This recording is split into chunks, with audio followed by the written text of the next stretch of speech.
c'est Lily Bruno, j'espère que vous allez bien. Aujourd'hui, on se retrouve pour une nouvelle vidéo. Je vais vous expliquer l'histoire d'Hugo Lloris. C'est parti. Hugo Lloris a vu le jour le 26 décembre 1986 à Nice. Il joue au poste de gardien de but pour les Tottenham Hotspurs et pour l'équipe de France. Il faut savoir qu'avant de se diriger définitivement vers le soccer, Hugo Lloris a pratiqué le tennis. Cela avant d'effectuer ses premières gammes au Sidac Cimier, club de soccer amateur de la banlieue niçoise. À 10 ans, son destin a changé. Il fut repéré par le GC Nice.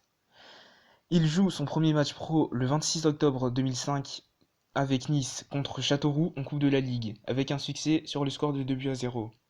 Malheureusement, il perd en finale de cette même compétition 2-1 face à l'AS Nancy, en finale après prolongation.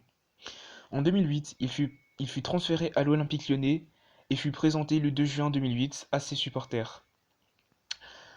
Il joue son premier match sous ses nouvelles couleurs, le 2 août 2008. En novembre 2008, il connaîtra sa première sélection avec l'équipe de France pour un match amical face à l'Uruguay, rencontre qui s'est soldée sur un score de 0-0. Avec Lyon, il remporte le Trophée des Champions 2012 face à Montpellier et la Coupe de France 2012 face à l'US Quevilly.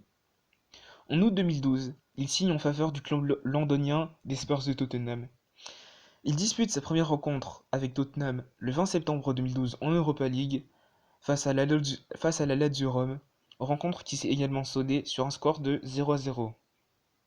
Remplaçant du gardien américain aujourd'hui retraité Brad Friedel, il a dû se battre pour obtenir sa place de titulaire. Il sera nommé capitaine de Tottenham lors du début de la saison 2013-2014.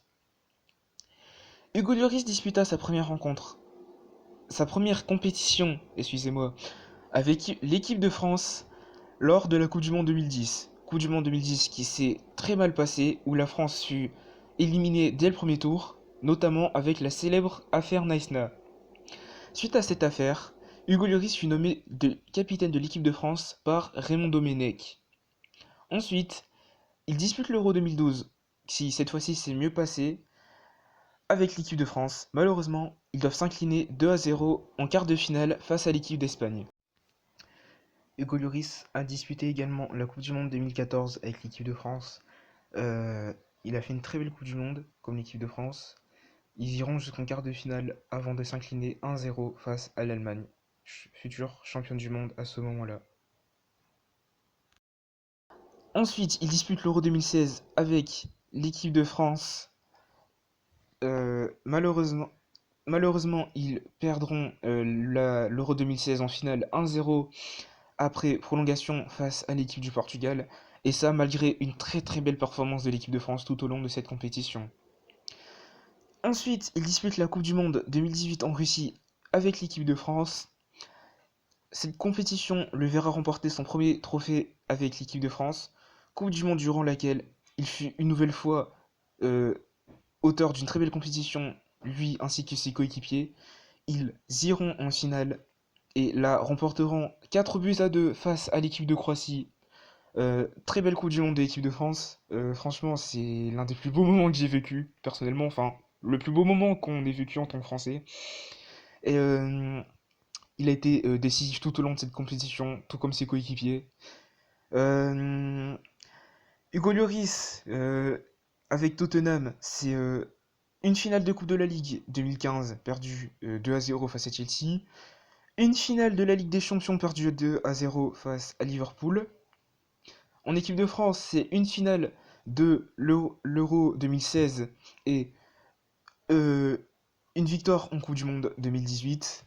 Alors, Hugo Lloris, même s'il n'a pas un palmarès très très riche, c'est pour moi l'un des meilleurs gardiens du monde. Il est très très à l'aise dans le jeu aérien. Avec sa taille, il fait 1m88. Il a un jeu au pied qui progresse. Et il est également doté d'une très grande rapidité sur sa ligne de but. Et également de très très bons réflexes.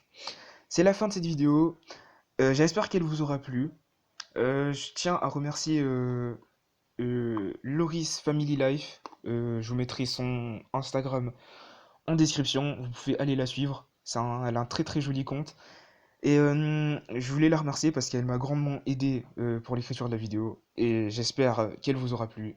D'ici là, portez-vous bien et on se dit à très bientôt pour de nouvelles aventures. Peace.